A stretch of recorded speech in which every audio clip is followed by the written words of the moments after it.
So now let's go ahead and, since it's our episode 10 anniversary, let's talk video comments, because we've had a lot of really, really good stuff. Some of these I'm going to ask to spend more time on than others, because they're good questions or comments, or interesting ones, not necessarily good, but I thought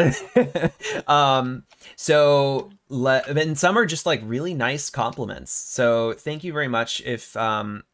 If you want to have your comments be featured, give us something really thought-provoking, really funny, really flattering on any of our videos, and we'll respond in a future one, because I think I'm gonna like doing this. Do we have mean comments to read?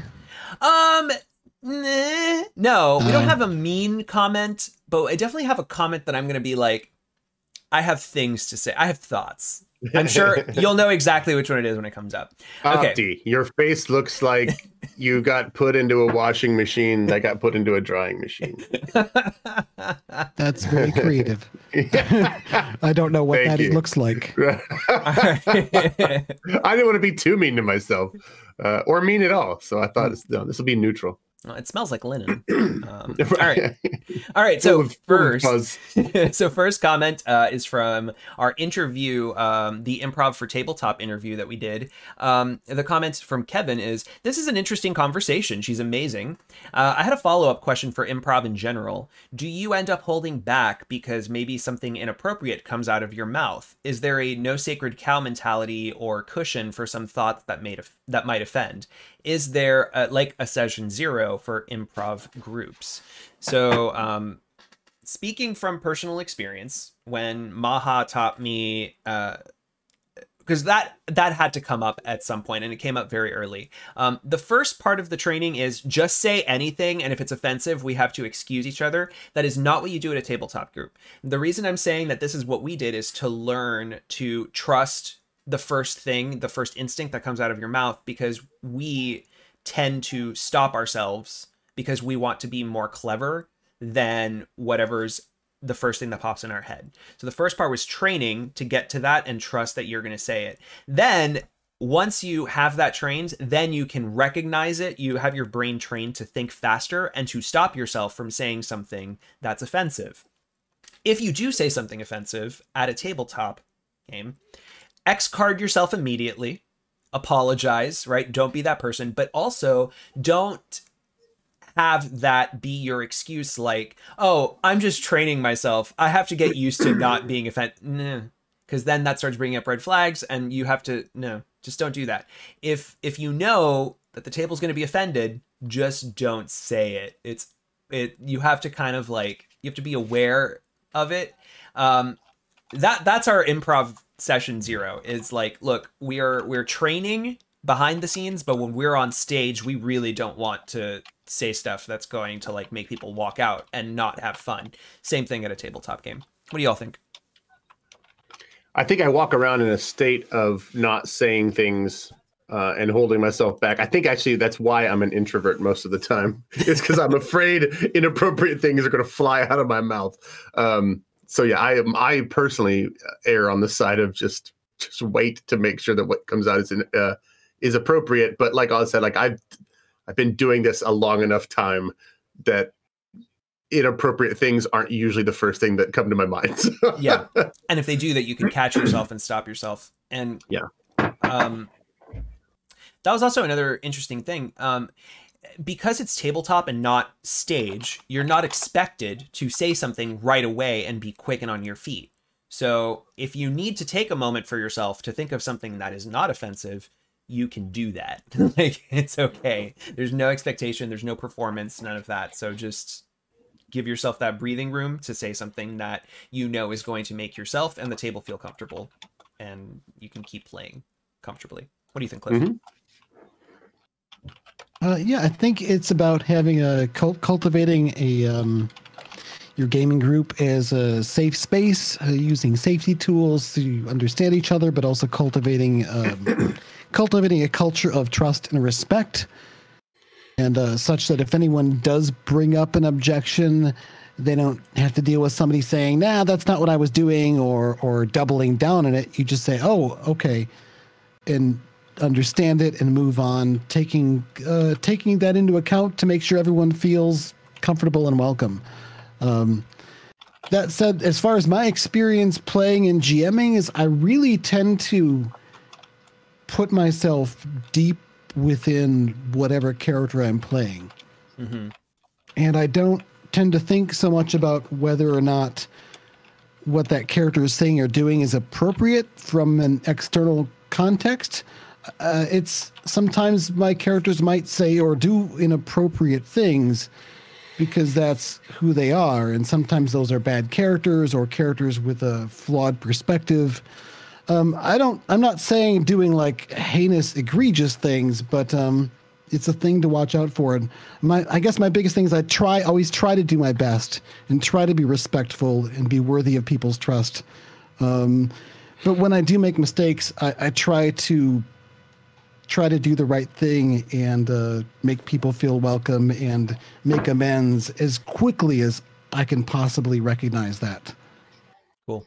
All right. Next comment is on our Should We Have Rules to Encourage Roleplay video. This is from Whiskers.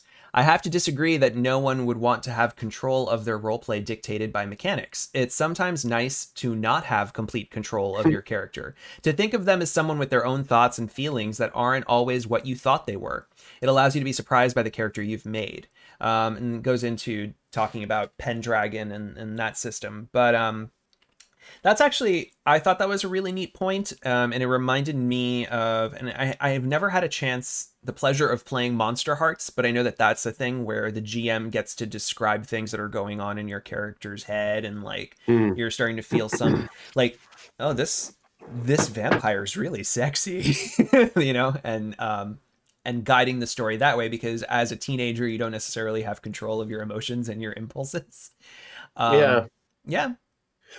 Okay, so in one context, right? Like we have the cultural discussion around agency and role playing has basically shifted very much towards the side of agency, but like that clearly is not the only way to do it, because like you imagine tabletops is in some ways just a mirror image of like video games, for example.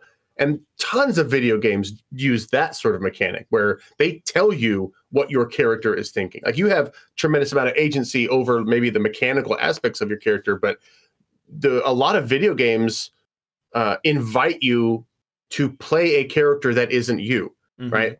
You're not Geralt of Rivera, right? So you are just controlling him for a while you do certain things. So that is an interesting point, Whiskers. I agree with you wholeheartedly, and not all the time, right? I don't want that all the time. Sometimes I want the character to have my thoughts, but I think I agree with you that there's definitely room for that sometimes. This reminds me a little bit when you discussed Blackbeard's Bride, where the character is someone being controlled by the different players, each portraying a different aspect of that character's personality. Yeah, I think that's pretty interesting, and you sort of have to trade your agency for controlling that character amongst the other players. It also reminded me a little bit of when we played Time Stories.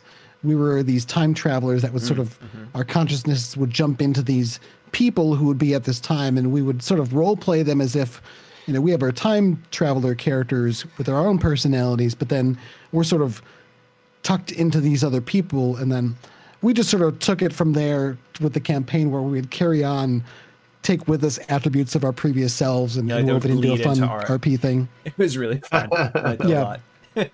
All right, the next one. I have two comments for the Descent Legends of the Dark video, the preview that we did. One is from Jens Ranks. My concern with app-driven games is how long will the app be supported? I mean, a classic board game is sort of timeless, but an app might not be supported anymore over time, which makes the game kind of useless. That's a great point. My guess is that by the time the app is no longer supported, there's probably going to be a new edition anyway. It makes me think of... Oh, go ahead. No, go ahead. Like, there's a game called Golem Arcana that came out. I can't remember who it was by. But same as BattleTech and Shadowrun. Yeah, was it Hairbrain that did it? Okay, so they made a miniatures game that also was driven by the app, but I'm not sure that. I mean, like that was years ago, and it didn't really go anywhere. So I'm not sure if that app is still available, right? And it certainly won't necessarily be available or updated, in next generation phones necessarily either. So that is a possibility. That is absolutely can happen. Yeah. Any Golem Arcana players out there? Feel free to jump in with your thoughts. Mm-hmm. Yeah, I don't know that it's outdated, but my assumption is that they're not supporting it anymore. All right. The next comment on that video is this is from Morkborg. Very happy that you didn't just all agree. I've pre-ordered this because I love the focus on exploration. The fact that I supposedly get to have a game mastered experience without having to be the GM myself and the 3D elements. But there are definitely things I don't like. It's expensive, which I know that we all agreed on. It lacks male frontliners in the character options. The insistence on layout and art that looks like a kid's game, and so on. But I really hope that the app experience outweighs those things, and I have a barbarian miniature ready to replace Bryn on the table. Bryn being the frontline fighter female, the one that had like this long hat sideways, and she looks like she will bitch slap you with it. Like, I love her. Okay. I know that the art is a point of contention. I'm going to put that to the side. Fine, cool. It looks a little like, it's definitely not second edition's art. But the thing about, this is still an RPG sort of game where you're picking a set of characters. And if the frontline characters are female, then you are going to be role-playing in the app that character as this female warrior, whatever her class is. Sorry about it. Like, I just don't care about gender that way. Yeah. I mean, like, I do, and I get why Morkborg would be upset, but also a bigger part of me thinks, well, every character has looked like me forever. So right. This game, it's okay that it doesn't, right? Right. Like, I get it. I feel it, but also, okay, some games aren't going to be exactly what I want. And it's okay for like a female character to have that role that I wanted, since they haven't, most of the time. Right, exactly. Like, instead of role-playing Beef Dar the Beefy, for the 700th time, you get a different look and a different take on that character. And it's like, I don't think that the idea that the frontline people, that there should be a male in the front line to make it like good. I don't think he was saying that. That's just what he wanted to play. So yeah. I swap it as a miniature, he'll be fine. Yeah. But yeah, the narrative stuff in the, I think maybe a game with this price tag could give you more character options. Yeah. That would be great. With you. Yeah. So maybe they didn't get to that stretch goal. Yeah. All right, let's just move on from that one. The next video is in our comment was in our what is actual play versus audio drama. Austin Beeman asks or says, an even more interesting question is, how does an actual play overlap with the depiction of sports? Where is the dividing line between playing a role-playing game on camera and playing baseball or football on camera? Like esports, for example, or something like that, where we get to watch people do stuff. I mean, you do have those big surprise moments. Yeah. There've been so many times where you've gotten feedback from a podcast I participated in where, I almost crashed my car laughing so hard, or I was so surprised when this happened. Person in the cubicle next to me, gave me a funny look. I love those stories. So, I mean, you get that from people watching sports when somebody does a touch ball thingy. Cheer. Touch ball. I don't know what it's called. Well, like, remember, like, like in the Sandlot, or movies from those eras, you see the kids listening to the radio, right? And the announcer, I mean, what else are they doing than audio drama, right? I mean, like, they literally are dramatizing it. Like, they're pumping in drama to this thing that is going on that they're describing. I think it felt dramatic, to me, I guess, when I was never into that. That bored the hell out of me. But I imagine that's all you had. That'd be very dramatic. I think there's also an element, though, to this that, well, and I might not be 100% right on this because I'm not really a sports fan, but when you're watching, say, Critical Role or listening to, any Arcology podcast or Shadowrun Origins or any like actual play, if you don't really get the chance to game because you have trouble getting a gaming group together or scheduling or whatnot, it's a way for you to sort of vicariously experience the tabletop game by just being able to pull it up and listen to it or watch it. And I would think maybe a lot of people enjoy sports, watching sports, kind of enjoy the fantasy that they're sort of vicariously experiencing the sport and the excitement of it by watching it being played. And cheering for their favorite characters, cheering for their favorite characters, cheering when, when really cool stuff happens or really scary stuff happens, right? Like you get affected, right? Actual plays are really fun. Yeah, I'm finding actually more parallels with this than I thought I would when we started answering the question. Yeah, I know. When I first read the question, I'm like, okay, that's an interesting question. But then I'm like, no, I see where you're going with this. This is saucy. I like it. All right, next we have some compliments on some of our actual plays. For Cyberpunk Red, Punk's Not Dead, Sonic says, I like how you guys do the role-playing. Even the series with the creator himself leading a group, talking about Mike Pondsmith, their role-playing was non-existent. I'm new to the series, and it felt like they were just explaining what characters were doing rather than what they were and how they act and what it's like to live in that world. You guys portrayed a lot better. Thank you. Oh, shit. Yeah, shots have been fired. We did it better than Mike Pondsmith. Trav would be like, let's not say things we can't take back, but no, he deserves it. That's an awesome actual play. So if you haven't had a chance to check it out. Our Apocalypse World actual play, Maynard's Hellhole of Random says, World War III, but it's Stellaris, but it's Space Engineers, but it's Cyberpunk 2077, but it's Fallout. Now this is how you world build. Thank you very much. We had a lot of fun doing that one. It's actually really funny how that all like turned out so organically and so very interestingly, right, Cliff? I had a great time with that campaign. So much fun. So definitely go and check out that actual play because that was really fun. The Sprawl. Tommy R says, I cannot believe I'm the first comment here. This is on like one of the later videos. It says, the Sprawl is amazing and you've got such a fun cast. Fantastic presentation too. Thank you very much. And also in a different video, it said that he is also a resident of former resident of Miami Beach, which is where we had it set. So he's very excited to see the Cyberpunk future version of that. So thank you all for the compliments on those. Next, I've got Morkborg RPG, the business model video. Dustin Deckert says, no clue if any game could knock D&D off its high horse. I do agree it's not a goal someone should set out and do from the start. I think it's more likely that if D&D starts to slip, it would more likely be caused by inside elements at WotC rather than an outside game gaining popularity. I do think... You don't say. We've only been talking about this for weeks. I do think smaller games need some more exposure, so I'm excited to see what y'all bring up in future episodes. So absolutely, we want to highlight lots of smaller games and indie press, small press stuff because they need the exposure. Yep.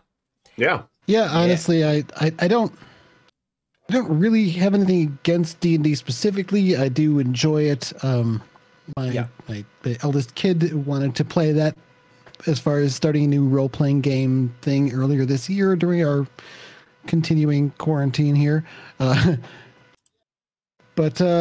just as far as myself goes, if I'm going to do a stream or an actual play or showcase a game, I've decided I'm just not going to do D&D because I'd rather have the room for something else.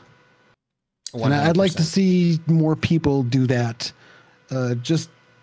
Or you don't have to exclude D&D, but just do more things too. And D&D is great, and it can be a fun and really positive thing for a lot of people, despite some of the ickiness in Wizards of the Coast. But we can make it a cool and positive thing, and maybe D&D will outlive Wizards of the Coast and to become something even better. That's kind of what I'm hoping for in the far future. But I imagine that Wizards is going to get swallowed up eventually by a bigger company than them. But who knows? That's a less optimistic fun ending. I'm going to use that is my cyberpunk realism shining through. Well, whatever the case, cyberpunk realistic Chad. Whatever the case, D&D is going to be around for ages. Yeah. It's going to do fine no matter what anybody does. Plenty of other games won't be around for very long if we don't play them. And also, it's so much more fun to talk to game developers and creators of not D&D, because they will often talk to you and be excited about you doing things with their game, and it's so much fun to share that excitement with them in a way that you can't connect with, say, Chris Perkins for the most part. I mean, great guy who's doing great stuff, but just not as accessible as many of the indie developers. For sure. And again, which I'm not criticizing, mind you, he does just fine, but yeah. So those are going to be our comments, our awesome comments for the past 10 episodes. You missed one. No, I didn't. No, okay. No, this segment's going long. I was like, oh, okay. I was like, these are some second place ones. So I was like, no, cutting. So yeah, if you would like your comments to be featured and not get cut, give us something. And be a patron, because those ones go to the top. Don't interrupt your co-hosts, because that's rude. All right, so thank you very much, and we will see you next week.